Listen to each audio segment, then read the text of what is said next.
గర్భము నుండి బయటపడక మునుపే నేను నిన్ను ప్రతిష్ఠించితిని, జనములకు ప్రవక్తగా నిన్ను నియమించితిని.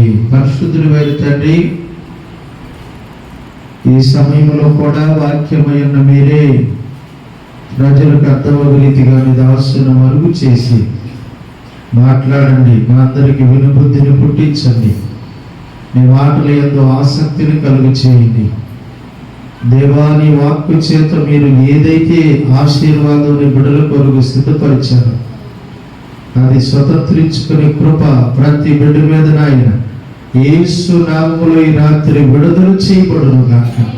మేలుతో నింపి సహాయము చేయమని, ఇంకా తండ్రికి రావలసిన బిడ్డలుగా తొలగట్టమని యేసు నామములో స్తుతించి ప్రార్థన చేస్తున్నాను తండ్రి.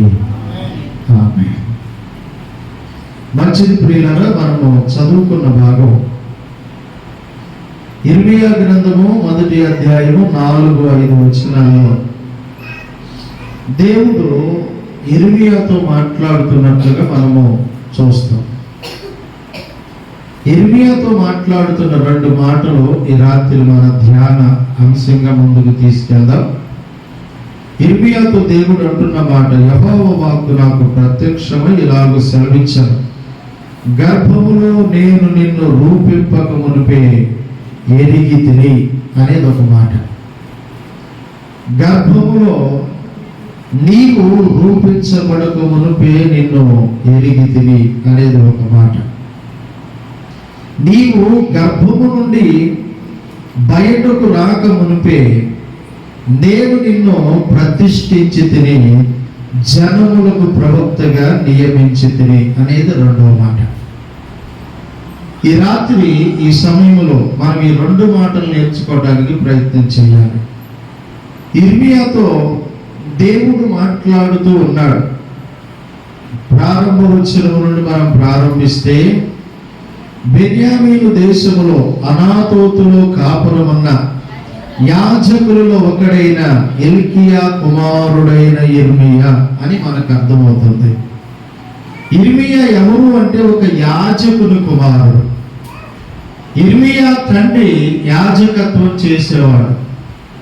యాజకత్వం చేసేవారి కుమారుడు రాబోయే కాలంలో అతను కూడా యాజకుడు అవుతాడు.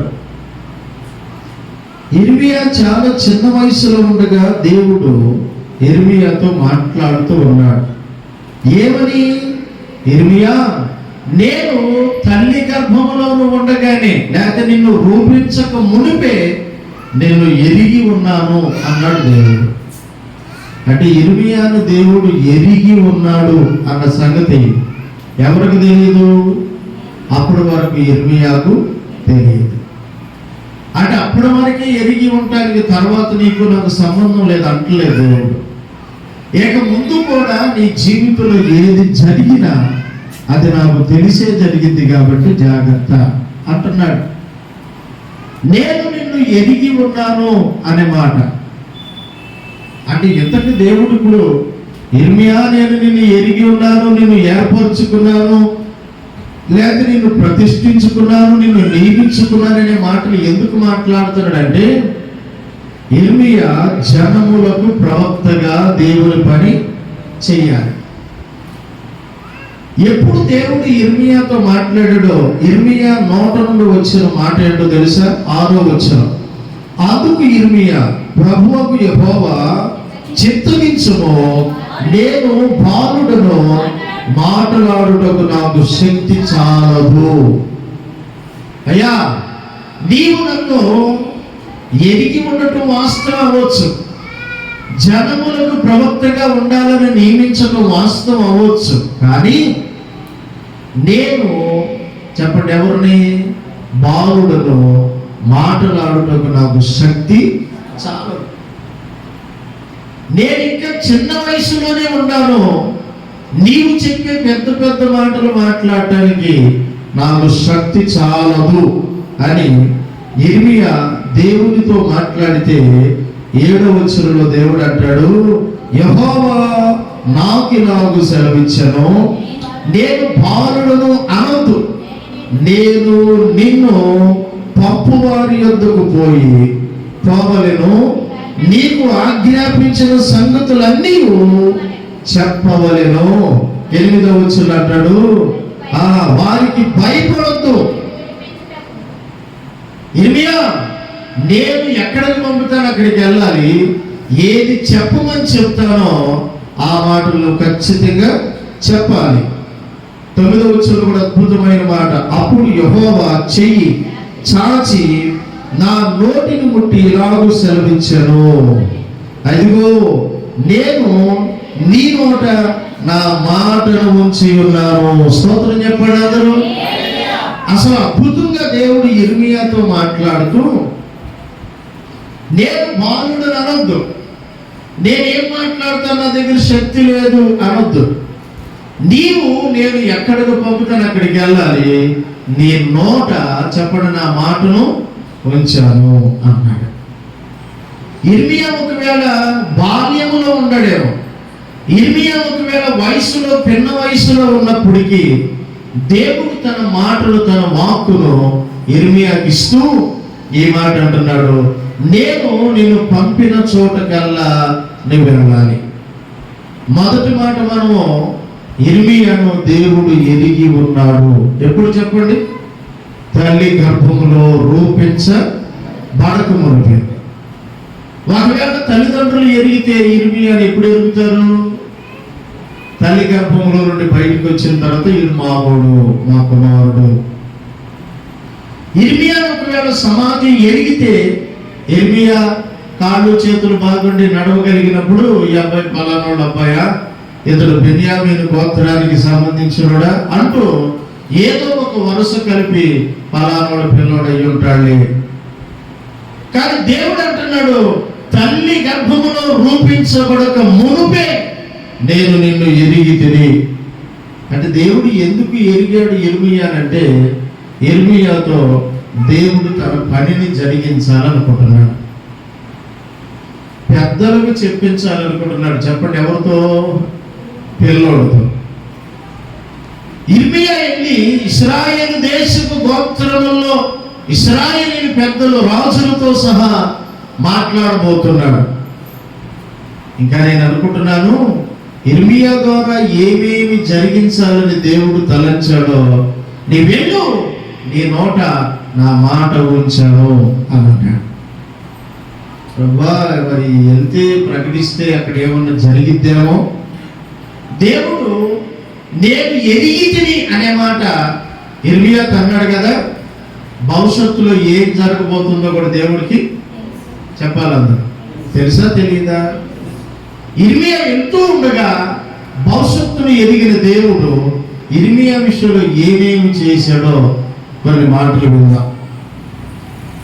ఎందుకంటే మనము కొన్ని వారాలుగా ఈ అంశాన్ని ధ్యానం చేస్తున్నాం. మునుపే అనే మాటలు ఇర్మియా జీవితంలో కూడా దేవుడు అంటున్నాడు, తల్లి గర్భంలో నీవు రూపించబడక మునుపే నేను నిన్ను ఎరిగి తిని.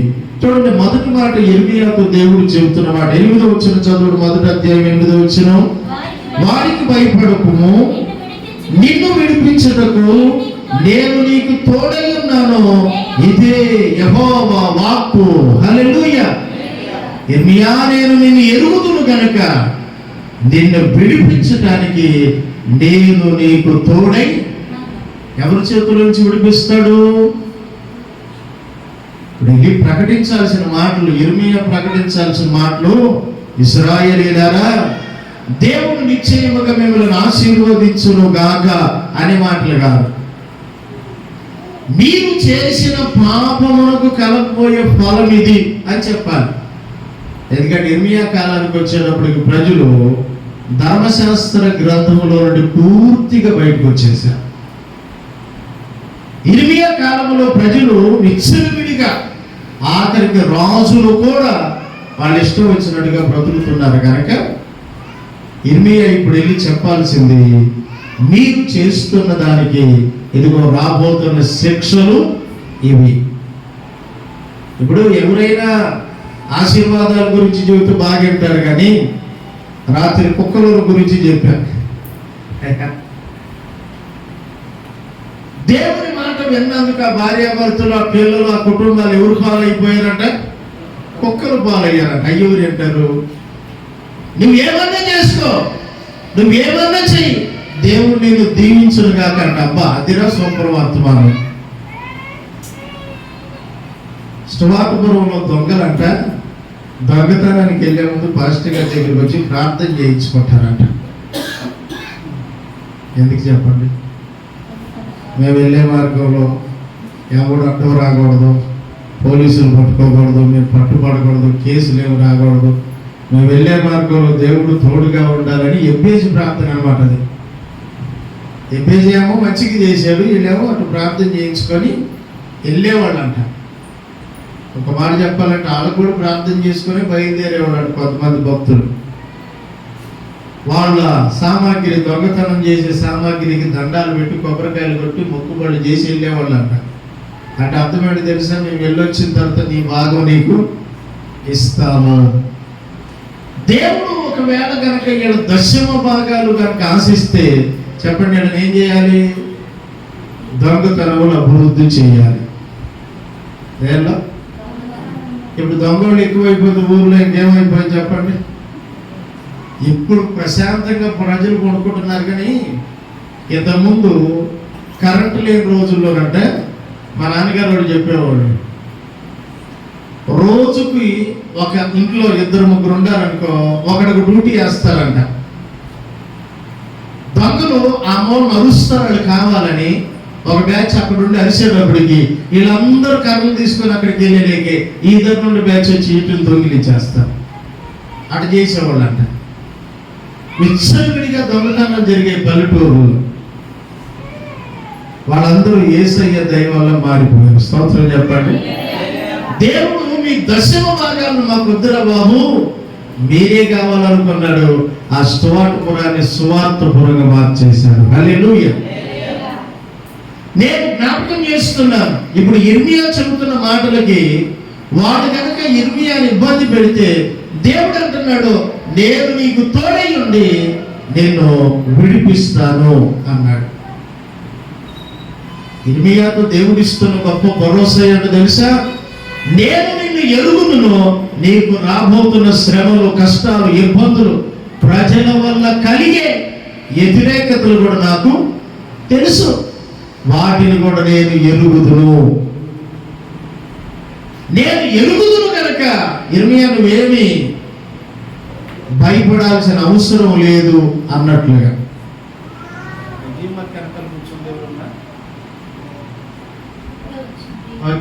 చక్క కూర్చొని వాక్యం వినాలి, అది నా బాధ. 2వ మాట చదువుతాడు ఇదే మొదటి అధ్యాయంలో 19వ వచనం చదవండి.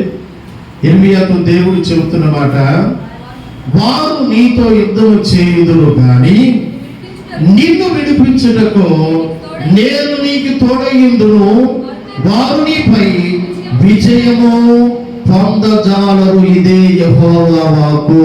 స్తోత్రం. దేవుడు చెబుతున్నాడు, ఇర్మియా వారు నీతో యుద్ధం చేస్తారు. ఎవరు? నువ్వు సేవకైతే ప్రకటన చేస్తుంటే ఇది యెహోవా వాక్కు అని నువ్వు ప్రారంభిస్తే వాళ్ళు కూడా నీ మీద యుద్ధం ప్రారంభిస్తారు. నేను నీకు తోడయ్యుండి విడిపిస్తాను. 2వ మాట ఏంటి తెలుసా? వారు నీ మీద యుద్ధం చేస్తారు కానీ నీ మీద వారు విజయాన్ని పొందరు. విజయం ఎవరిది? ఇర్మియాదే విజయం, పరిశుద్ధులదే విజయం, దేవుని బిడ్డలదే విజయం. కాకపోతే కొద్ది కాలం ఒకవేళ యుద్ధాలు ఉండొచ్చు, పోరాటాలు ఉండొచ్చు, శ్రమలు ఉండొచ్చు, వ్యతిరేకతలు ఉండొచ్చు. దేవుని సేవలో అనేకమైన వ్యతిరేక పరిచయ వ్యక్తులు కూడా ఉండొచ్చు. మన ఎంత తిని మనల్ని తన్నేవాడు కూడా తయారవ్వచ్చు, మనల్ని ఇబ్బంది పెట్టేవాడు తయారవ్వచ్చు. కానీ దేవుని బిడ్డలారు వినండి, వారు నీ మీద విజయం పొందరు, అంటే నీకే విజయం. దేవుడు ఇర్మియాతో చెబుతున్న ఈ మాటలు చదువుతుంటేనండి, నిన్ను ఎరుగుదును అంటే కొన్నిసార్లు విశ్వాసులైన దేవుని సేవకులైన వాళ్ళు వ్యతిరేకతలు అనుభవిస్తున్నప్పుడు, ఏది ప్రారంభం అందరూ బాగానే ప్రార్థనకు వస్తారు, కొద్ది కాలం అయిన తర్వాత వాళ్ళల్లోనే వ్యతిరేకతలు వస్తాయి. వాళ్ళల్లో వాళ్ళే ప్రేమించిన వాళ్ళే కీడు చేస్తారు, ప్రేమించిన వాళ్ళే నష్టం చేస్తారు, ప్రేమించిన వాళ్ళే గాయాలు చేస్తారు, ప్రేమించిన వాళ్ళే దైవజనుడిని మోసం చేసేవాళ్ళు కూడా ఉండాలి.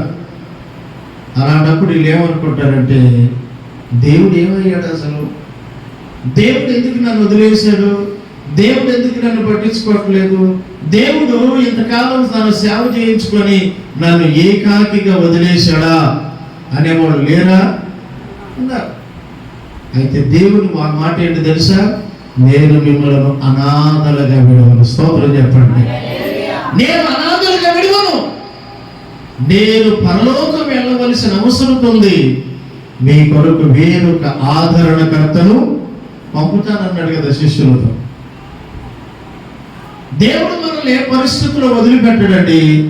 ఒకవేళ వదిలిపెడితే జనుల పాపములను మోసిన యేసయ్యను ఆ శిలువ సమయంలో వదిలిపెడితే, తండ్రి నీ వేళ నన్ను చేయి విడిచిదు అన్నాడే.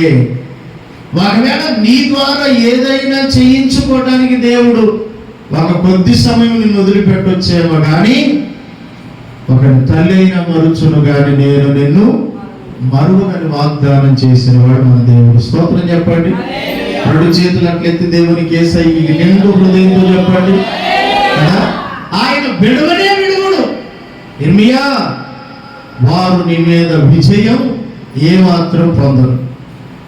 ఏమండి 15వ అధ్యాయానికి వెళ్దాం రండి. ఇర్మియాని గురించి రాయబడిన మాటలు 15వ అధ్యాయం 21వ వచనం చదివితే అక్కడ రాయబడిన అద్భుతమైన మాట, దుష్టుని చేతిలో నుండి నిన్ను విడిపించెదను, బలత్కారుల చేతిలో నుండి నిన్ను విమోచించెదను. ఇర్మియా, నువ్వు వెళ్ళబోతుంది ఎవరి మధ్యలోకి తెలుసా? సేవ ఎవరి మధ్యలో చేయాలి? ఇప్పుడు నువ్వు ప్రకటన ఎవరి మధ్యలో తెలుసా? దుష్టుల మధ్యలో. ఎవరి మధ్యలో చేయాలో తెలుసా ప్రకటన? బలత్కారం చేసేవాళ్ళ మధ్యలో. ఇప్పుడు నువ్వు వెళ్ళి ప్రకటిస్తే ఊరుకుంటారా? అంటే బలత్కారం మానుకోమంటే ఊరుకుంటారా? దుష్టుడు తన దుష్టత్వం వల్లనే బ్రతకాలనుకుంటాడు, దుష్టత్వాన్ని అభివృద్ధి చేయాలనుకుంటాడు. వాడు నిన్నెక్కడ ఊరుకుంటాడు? అయినప్పటికీ నువ్వు తెలుసుకోవాల్సింది ఏంటంటే, వారి చేతిలో నుండి నిన్ను విమోచించేదను. నేను ఈ పని చేస్తా. ఇర్మియా, నేను బాలుడు అనొద్దు, నేను ఎల్లలేనొద్దు, నేను ప్రకటన చేయలేనొద్దు. నేను విమోచించేవాడిగా నేను నిన్ను విమోచిస్తాను అని దేవుడు అడుగుతున్న మాట. ఎందుకు దేవుడు ఇవన్నీ ఇర్మియాకు ముందే చెబుతున్నాడంటే, ముందే ఎరిగిన వాడు కనుక. 1-2 మాటలు ఇంకా చదువుతాం మనం ఇర్మియాని గురించి. 20వ అధ్యాయానికి వచ్చి మీరు 2వ వచనాన్ని చదవండి. ఇక్కడ కొద్దిసేపు మనం ఎక్కువ ఆలోచన చేయాల్సిన మాటది. 20వ అధ్యాయము 2వ వచనం. కొంచెం గట్టిగా చదువు, అన్నం తిన్నవాళ్ళకి లాగా. ప్రవక్త అయిన ఇర్మియాను కొట్టి యెహోవా మందిరమందున్న బెన్యామీను మీద గుమ్మమునొద్ద నుండి బండలు అతన్ని వేయించాను. ఓకే, మొదటి వచనం కూడా మనం చదివితే ఇర్మియా ఆ ప్రవచనమును గురించి పలుకగా అని ఉంటది. ఇర్మియా ఒక ప్రవచనాన్ని చెబుతున్నాడు.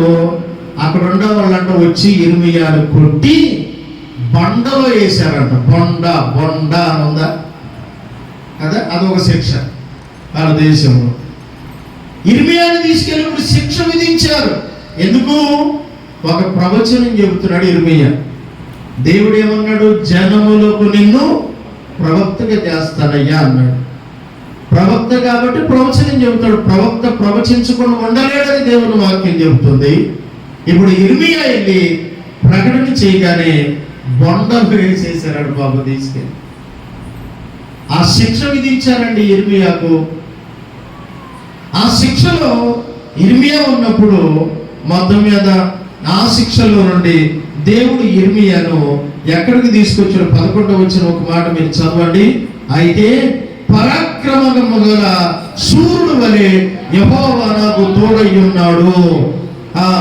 నన్ను హింసించిన వారు నన్ను గెలవక తొట్టిల్లుదురు, వారు యుక్తిగా జరుపుకొనరు గనుక బహుగా సిగ్గుపడుదురు అని యిర్మీయా పలుకుతూ దేవుని గొప్పతనాన్ని వివరిస్తున్నాడు. అక్కడ ఏమని, నేను ఒకవేళ శిక్ష విధించబడినప్పటికీ నా దేవుడు ఎలాంటివాడు తెలుసా?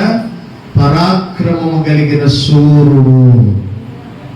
ఎవరంట చెప్పండి తోలున్నారు మీరు. ఏకల్తాము దోల్కోలో జరిగిపోయింది వచ్చిన కానించి. దేవుడు ఎవరు అంటే పరాక్రమం కలిగిన సూర్యుడు. ఆయన నన్ను ఈ శిక్షలో నుండి విడిపిస్తాడు. ఎక్కడికి తెచ్చాడు విడిపించి? 13వ వచనం చదువున్నారు. అక్కడ ఒక మాట 13వ వచనం, స్తుతించుడి, దుష్టుల చేతిలో నుండి, దుష్టుని చేతిలో నుండి దరిద్రుడి ప్రాణమును ఆయనే విడిపించెను. ఇప్పుడు ఎవరు? యిర్మీయా అంటున్నాడు, ఎదిగో యెహోవాను కీర్తించండి. ఎందుకో తెలుసా? యెహోవాను స్తుతించండి, దుష్టుని చేతిలో నుండి ఈ దరిద్రుని ప్రాణమును ఆయనే విడిపించాడు. ఎందుకు ఆయన విడిపించాడంటే పరాక్రమము కలిగిన సూర్యుడు.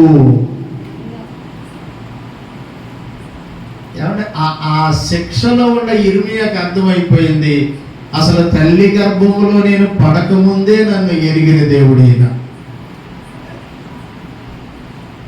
అసలు నాకు రూపము లేకముందే ఎరిగిన వాడు ఈయన. దీనిని బట్టి ప్రియులారా ఇంకొక మాట చదివినాక నేను యిర్మీయాను గురించి ఒక మాట అయిపోయినాక 2వ మాటలోకి మనం వెళ్ళాలి. ఎక్కడ 38వ వచనానికి అధ్యాయానికి రండి. యిర్మీయా గ్రంథం 38వ అధ్యాయానికి వస్తే అక్కడ మనము 38:6 చదువుదాం. చూడండి 38:6లో, వారు యిర్మీయాను పట్టుకొని రాగా గృహలోనున్న రాజకుమారుడగు మల్కియా గోతిలోనికి దించిరి.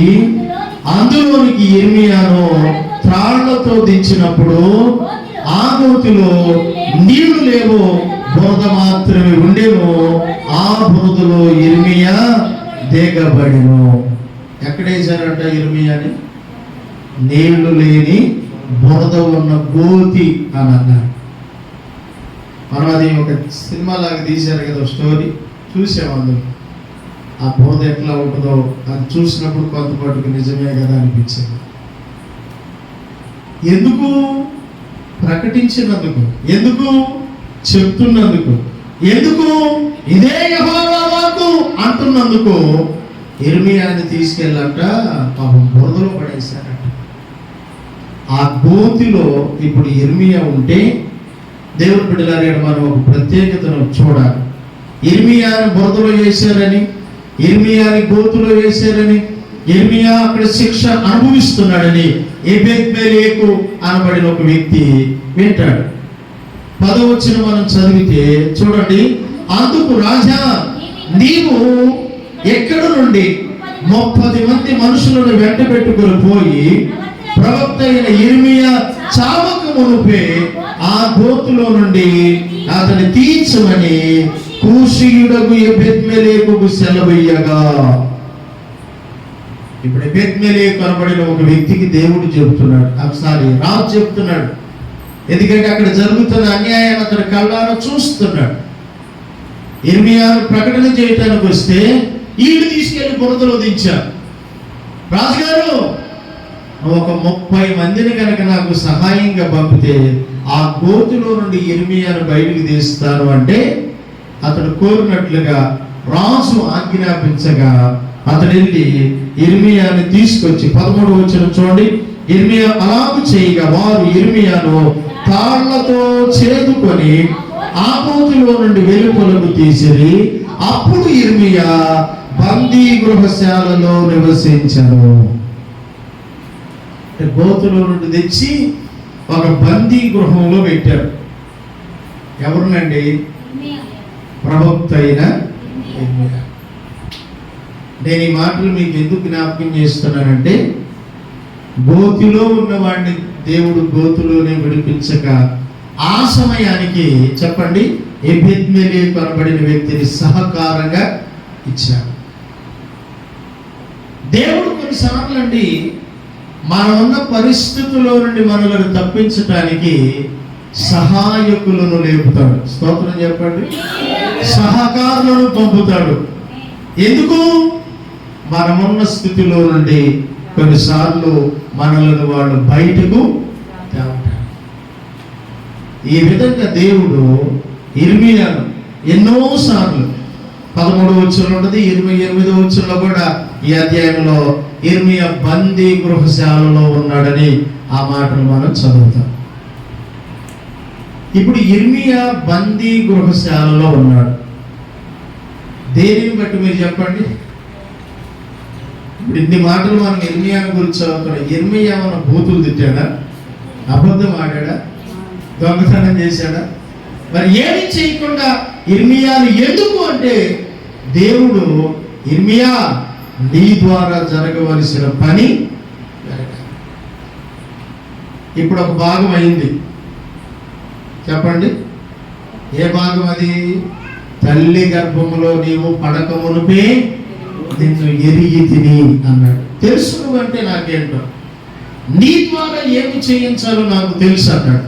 ఇప్పుడు రెండో మాట ఏంటి? మొదటి అధ్యాయానికి వచ్చి మన కనుక 4-5 వచనాలు కలిపి చదివితే అక్కడ అర్థమయ్యేది, నీవు గర్భములో నుండి బయటపడక మునిపే జనములకు ప్రవక్తగా ఉండాలని నేను నిన్ను నియమించుకున్నాను కదా, ప్రతిష్ఠించాను, నియమించాను. ఇప్పుడు ఇర్మియా ప్రవక్త పరిచర్య చేయాలి. ఇప్పుడు దాకా ఆయన అనుభవించిన కష్టాలు, దేవుడిచ్చిన కాపుదాలు మనం చదువుకున్నాం.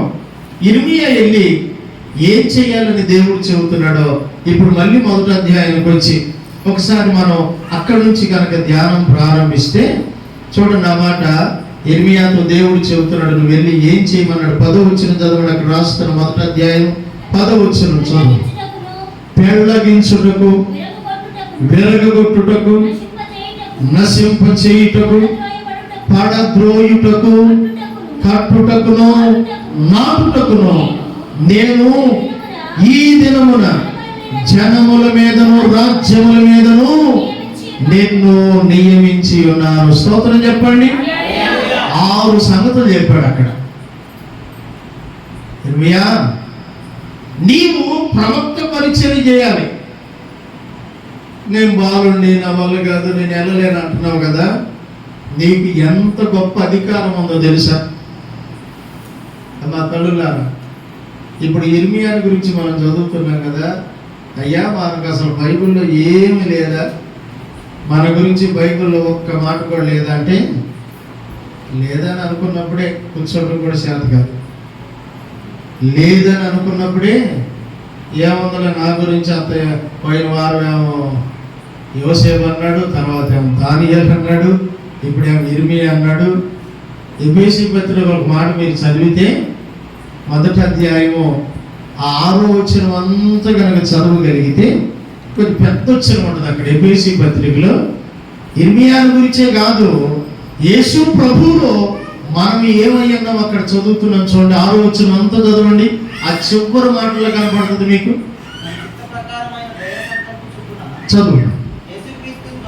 యేసుక్రీస్తు ద్వారా తనకు కుమారులుగా స్వీకరించుటకు ముందుగా తన కోసము నిర్ణయించుకొని పరిశుద్ధులుగా నిర్దోషులమై, చూడండి ఈ మాట జాగ్రత్తగా రండి, జగత్తు పునాది వేయబడక మునిపే ప్రేమ చేత ఆయన క్రీస్తులో మానవులను ఏర్పరచుకొని ఉన్నాడు. చప్పుడు కొడతారా? ప్రభువు స్తుతిద్దాం. హల్లెలూయా. ఎక్కడంటే మనం ఏర్పాటు చేయబడింది? జగత్తు పునాది వేయబడక మునిపే క్రీస్తులో మనలను ఏర్పరచుకున్నాడు. అంటే ఇప్పుడు మనం ఉన్నాం కదా. మనం ఎప్పుడున్నాం? జగత్తు పునాది వేయబడక ముందే యేసు ప్రభు ఉన్నాడు. తండ్రి అయిన దేవుడు యేసు క్రీస్తును మనలను ఏర్పరచుకున్నాడని పౌలు భక్తుడు స్పష్టంగా చెబుతున్నాడు. అంటే దీన్ని బట్టి అర్థమవుతుంది ఏంటంటే, దేవుడు మనలను ఏర్పరచుకుంది కలుపులు తీయటానికి, నాట్లు వేయటానికి, మిరగాయలు పోయటానికి, తగాదలాడటానికి, బాకీలు చేయటానికి, వడ్డీలు కట్టడానికి. అందుక చెప్పలేదు ఎందుకు అంటే నీ విషయంలో కూడా దేవుని సంకల్పం ఏదో ఉంది. ఇప్పుడు ఇర్మియాతో చెబుతున్న మాటకు మళ్ళీ కనుక మనం వస్తే అక్కడ ఏమంటున్నాడంటే, ఇర్మియా నీకు నేను ఇచ్చే అధికారం ఎలాంటిదో తెలుసా? నీవు పెళ్ళగించుటకు అన్నాడు, నీవు విరగొడటానికి అన్నాడు, నశింప చేయుటకు, పడద్రోయుటకు, కట్టుటకు, నాటుటకు 6 సంగతులు చెప్పాడు. ఇక్కడ నువ్వు కావాలంటే విరగొట్టేయచ్చు, కావాలంటే పెరికేయచ్చు, కావాలంటే నశింప చేయొచ్చు.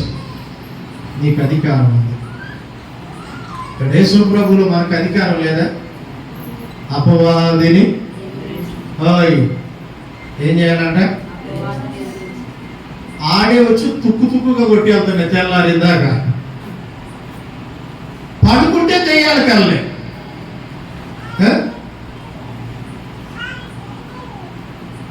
మొన్ననే మా పెద్దక్క చనిపోయింది కదా. మా అక్క ఇంచుమించుగా ప్రమేళ అంత వయసు ఉన్నప్పుడు వాళ్ళందరూ కలిసి మాకు అక్కడ పక్కన బేతనీ కాలనీ అని ఉంటుంది. ఈ పిల్లలందరూ కలిసి అంటే బేతనీ కాలనీ దగ్గరికి వెళ్ళి వస్తూ ఉంటే అక్కడ శ్మశానం ఉంటుంది. అది కూడా ఎవరిది? కుష్ఠరోగుల శ్మశానమే. ఆ శ్మశానం దగ్గరికి వచ్చేలకి వీళ్ళకి వ్యవహారం బాగా ముదిరింది. అమ్మాయి కొందరికి దెయ్యాలు వస్తాయి అన్నంటే ఆడలో ఒక అమ్మాయి, ఏడకమ్మ వచ్చేది దెయ్యాలు రమ్మని చూస్తారన్నట్టు మా పెద్ద అక్క. ఇక అనేటప్పటికి సరే సాయంత్రం అయిపోయింది, పగలంతా ఆడుకున్నారు పిల్లలు కదా, సాయంత్రానికి తిన్నారు, పడుకున్నారు. మా అక్క చెప్పిన మాట ఏంటంటే, కుష్ఠరోగుల దెయ్యం వచ్చిందంట రాత్రి. అంటే కుష్ఠరోగుల దెయ్యం, ఉండవాళ్ళ దెయ్యం, బాగుండ దెయ్యం, సినిమా యాక్టర్ల దెయ్యాలు ఉండవు.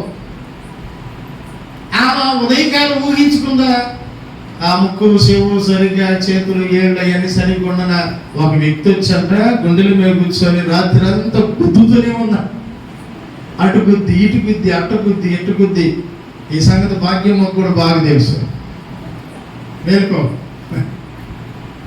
కదా.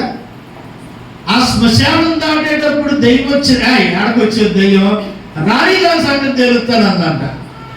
రాణి వచ్చిందండి, తెల్లవారి దాకా తేల్చింది దాని సంగతి. మనం అట్లాంటి వాళ్ళు కాదు. యేసు ప్రభువారు దయ్యాలు కాదు, వాడి తాత లాంటి వాడితో కూడా పోరాడే అధికారం మనకి ఇచ్చాడు. ఆ కుడి చెయ్యి స్తోత్రం చెప్ప. ఎంత అధికారం దేవుడు మనకిస్తే. అమ్మ శనివారం బుధవారం ప్రార్థన చేయాలమ్మంటే ఇప్పుడు దాకా 2 గంటలు చేసాను, వద్దులే అమ్మా. కాదులయ్యా, ఒకసారి నువ్వు పెట్టి చేస్తే బాగుంటుంది. దేవుడు మనకి ఎంత గొప్ప శక్తి ఇచ్చాడంటే, దయ్యాలను ఎదిరించగలిగిన శక్తి అండి.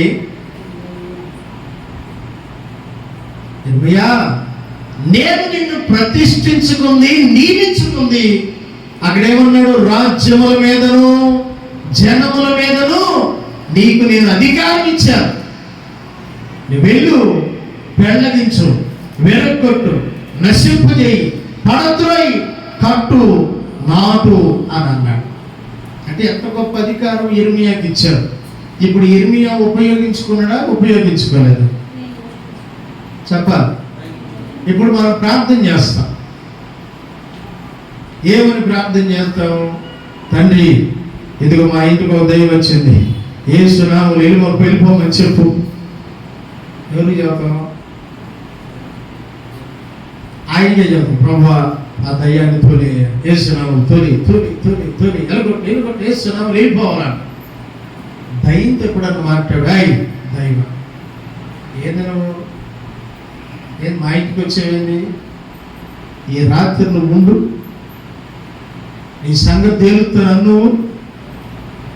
ఒకవేళ ఒక అరగంట అడావుడు చేసిన చెప్పరైంది, తర్వాత ఇది తేల్చేటట్టే ఉందర బాబు అని వెలిగి వెళ్ళిపోయింది. నువ్వు అదే కాకుండా దెయ్యం మీ ఇంటికి వచ్చి నువ్వు పొద్దాక ఆయన చెబుతావు ఏంది? అర్థమైంది నీకు? ఆయన నీకు అధికారం ఇచ్చాడు. నువ్వు పడద్రోయాలి, నశింపజేయాలి, అవసరమైతే పెరిగి వేయాలి. ఎంత గొప్ప అధికారం దేవుడు నీకు ఇస్తే అంటే అధికారాన్ని నువ్వు ఉపయోగించుకోవటం లేదన్నమాట. ఇర్మియాను ఒక అధికారిగా నియమించుకున్నాడు దేవుడు, ప్రతిష్ఠించుకున్నాడు. అంటే ఎప్పుడు? తల్లి గర్భములో నుండి అసలు బయటకు రాకముందే. ఇప్పుడు నేను మిమ్మల్ని అడుగుతున్నాను, అంత అధికారం దేవుడు మనకిస్తే మనము అధికారాన్ని సరిగ్గా ఉపయోగించుకోకపోతే ప్రార్థనకు వచ్చిన మనము ప్రార్థనకి రానోడు సేమ్ ఒకటే కాదు. మనమేమో రక్షణ పొందాం, వాడు పొందలు, అదే తేడా. ఎందుకంటే వాడు దైవం వచ్చిందనుకో, ఆ తాయితి గడ్డేవాడి దగ్గరికి వెళ్ళి అడగడా, మా ఇంటికి వచ్చిందని రాత్రి నల్ల దైవం అంటాడు, వాడు తెల్ల దారం కడతాడు. వాడు అదే చేశాడు. నువ్వు కూడా పాస్టర్ గారు మా ఇంటికి దయ్యం వచ్చింది, కొబ్బరి నూనె మాత్రం ఇచ్చివా, ఏం చేస్తా, వెళ్ళి 1 లీటర్ దానికి పోస్తా, పోయి బాగా తాగింది. అధికారం అవసరం అండి మనకి. దేవుడిచ్చిన అధికారాన్ని మనం ఉపయోగించుకోవడం అవసరం. ఇర్మియా నీ వెళ్ళు అని అన్నాడు. ఇప్పుడు నేను మీకు జ్ఞాపకం చేస్తున్నా మరొక మాట. రండి, ఇదే ఇర్మియా గ్రంథంలో మరొక మాట మనం చదువుదాం. 18వ వచనం చదవండి. మొదటి అధ్యాయం 18వ వచనం. ఆ యోధా రాజుల యొద్దకు గాని, ప్రధానుల యొద్దకు గాని, యాజకుల యొద్దకు గాని, దేశ నివాసుల యొద్దకు గాని, ఈ దేశమంతటిలో నీవు ఎక్కడికి పోయినా ప్రాకారము గల పట్టణముగా. చూడండి, ఈ మాట జాగ్రత్తగానండి. ఇర్మియా, నీవు ఎక్కడికి వెళ్ళినా ఈ దేశంలో నేను ఎట్ట మార్చబోతున్నానో తెలుసా? ప్రాకారము గల పట్టణముగా మార్చబోతున్నాను. ఎవరిని? ఒక మనిషినంట దేవుడు ఒక పట్టణంగా మార్చేస్తున్నాడంట. అది కూడా ఎలాంటిది? ప్రాకారముండ పట్టణం. ఆ ప్రాకారం ఏంటో తెలుసా? నేను నీ చుట్టూ ప్రాకారంగా ఉంటాను. స్తోత్రం చెప్పండి. ఎప్పుడన్నా నుంచి బయటికి వెళ్ళేటప్పుడు, ప్రభువా ఈ స్థలం చుట్టూ అగ్ని కంచి వేసి వెళ్తున్నాం అంట. నువ్వు ఎక్కడికైనా వెళ్ళేటప్పుడు అసలు నిలబడి ప్రార్థన చేసుకున్న అలవాటు ఉందా? ఓ పనికి వెళ్తున్నావా? నిలబడి, ప్రభువా పనికి వెళ్తున్నానయ్యా, పొలం వెళ్తున్నానయ్యా, లేదా ప్రయాణం చేస్తున్నానయ్యా, ప్రార్థన చేసుకుని అలవాటు ఉందా?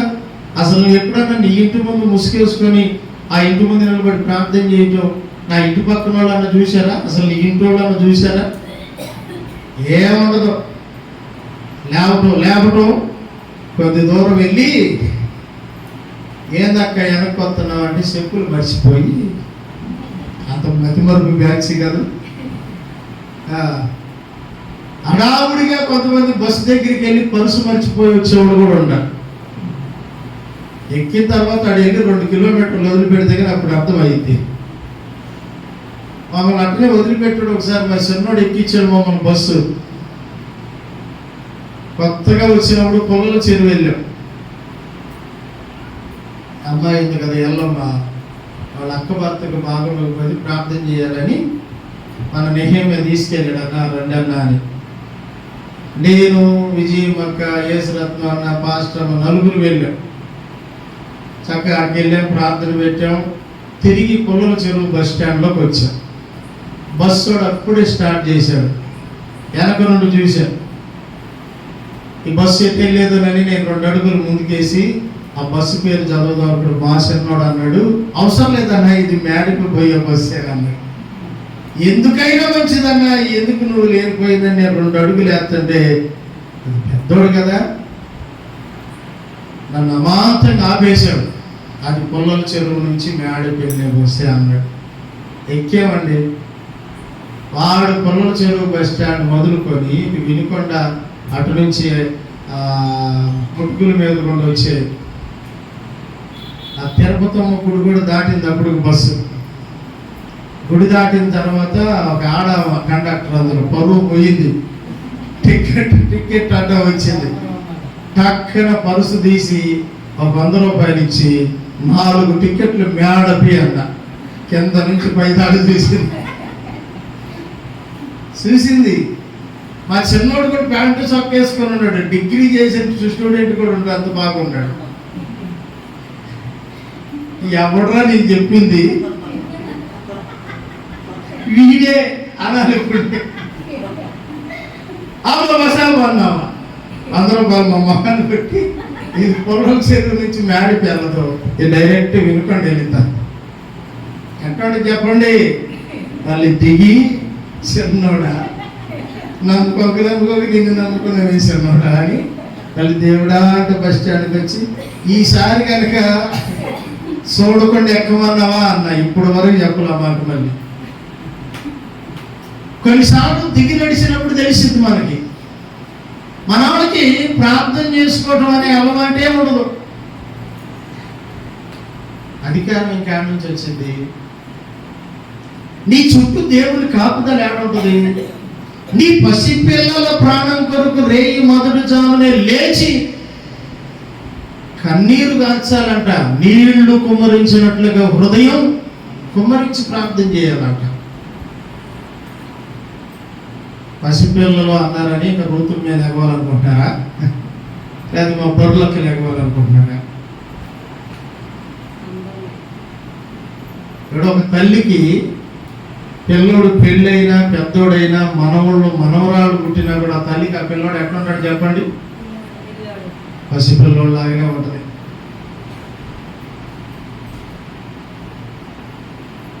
కొన్నిసార్లు పెద్దోడు ముసలోడు ఆ పిల్లల మీద ఉన్న ప్రేమతో వాళ్ళమ్మ లేదు దగ్గరికి పిలిచి అయ్యా ఈ శనక్కాయ పప్పులు తినయ్యా అంటది.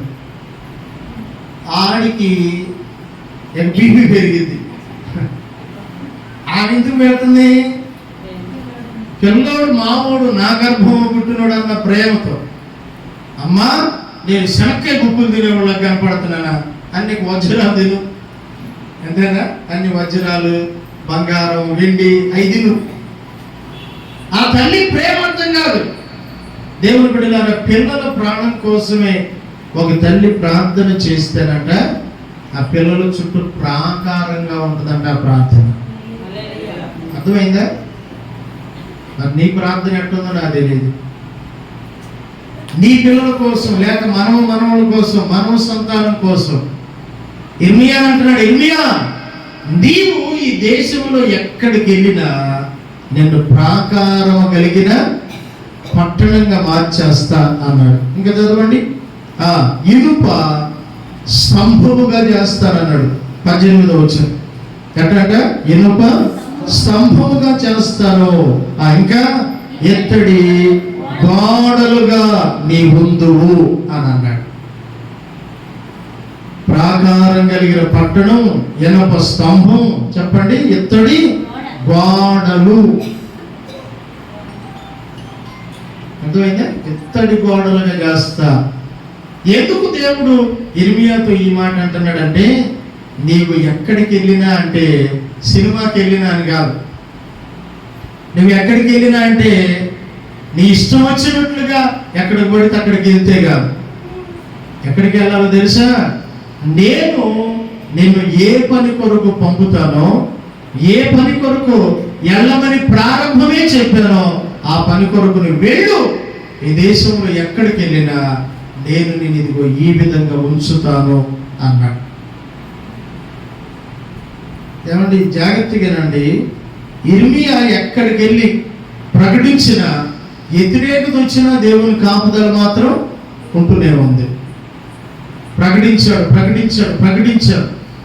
వెనక ఇర్మియాను తోసేసిన నష్టపోయారు. కానీ ఇప్పుడు ఇర్మియా చెప్పాడు, ఇదిగో ఇటు నుండి బబులోను దేశపు రాజు వస్తున్నాడు, మిమ్మల్ని అందరినీ చెరువుని తీసుకెళ్ళిపోతాడు. ఆహా, మా చెవులో ఏం పెట్టబాకలే కానీ మా నోర్మి అన్నారు. రానే వచ్చాడు, చెర తీసుకునే పోయాడు. ఇర్మియా తీసుకెళ్ళా. ఎవరు వచ్చినా మీరు జాగ్రత్తగా రండి. ఇర్మియాని ఏం చెయ్యొద్దు. అసలు ఇర్మియా జోలికి ఎవరు వెళ్ళొద్దు. సైనికులారా, ఆ దేశంలో ఇర్మియా అనే ఒక ప్రవక్త ఉన్నాడు, ఆయన మీరు అసలు ఏమీ టచ్ కూడా చేయొద్దు. అయ్యా, నువ్వు దేవుని ప్రవక్త అని మాకు తెలుసు, నీవు చెప్పిన ప్రవచనాన్ని బట్టే మేము ఈ దేశం మీదకి వచ్చి ఇన్ని చేస్తున్నాం. అయితే నువ్వేం చేస్తావంటే, నువ్వు ఎక్కడ ఉంటావు నీకు మంచిది అనుకుంటే నువ్వు అక్కడ ఉండన్నారు శత్రువులు కూడా. అసలు ఇర్మియా గ్రంథాన్ని చదువుతుంటేనండి, ఇర్మియాకు అసలు ఇశ్రాయేలీలు ఇచ్చిన విలువ కంటే శత్రువులే ఎక్కువగా భయపడేవాడు ఇర్మియాను చూసి. ఇర్మియా 1వ అధ్యాయం నుండి ఇర్మియా మాట్లాడుతూ ఉంటే మీరు 51వ అధ్యాయము 64వ వచనం చదవండి. ఇర్మియా మాటలు ముగించబడిను అనే మాట మీకు కనపడింది. 51, 64 చదవండి అన్నమాట. అధ్యాయం 51, 64వ వచనం చదువు. అపాయము చేత బబులోను మరలా పైకి రాలేక అలాగే మునిగిపోవును అను మాటలు. చూడండి మాటలు, ఇర్మియా ఒక్క మాటలో ఎంతటితో ముగించను అనే మాట ఉంది. కానీ గ్రంథం అయిపోయిందా? కానీ వాళ్ళ శిక్షలు ఇంకా కొనసాగుతూనే ఉంటాయి. దేవుని బిడ్డలారా, నేను ఇది ఈ మాట అంటున్నాను.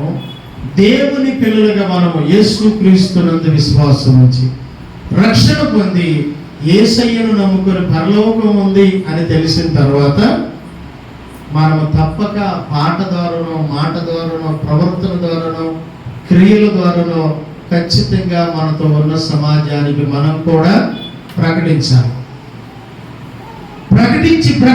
ప్రకటించి ఒక రోజున మనం మాయమైపోతాం. ఎక్కడికి వెళ్తాం?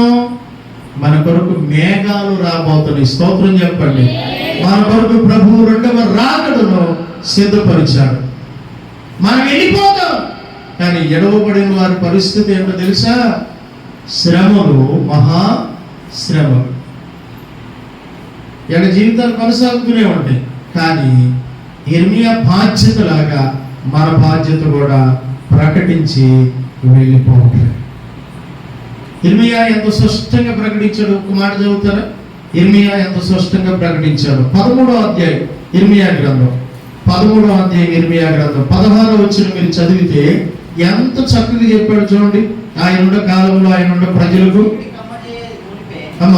ఆయన చీకటి కమ్మ చేయక మునుపే, మీ కాళ్ళు చీకటి కొండలకు తగులుకు మునుపే, వెలుగు కొరకు మీరు కనిపెట్టుకొనుచుండగా ఆయన దానిని గాఢాంధకారముగా చేయక మునుపే, మీ దేవుడైన యెహోవా మహిమ గలవాడు, ఆ మహిమ గలవాడని ఆయనను కొనియాడండి. ఏం చేయాలంట?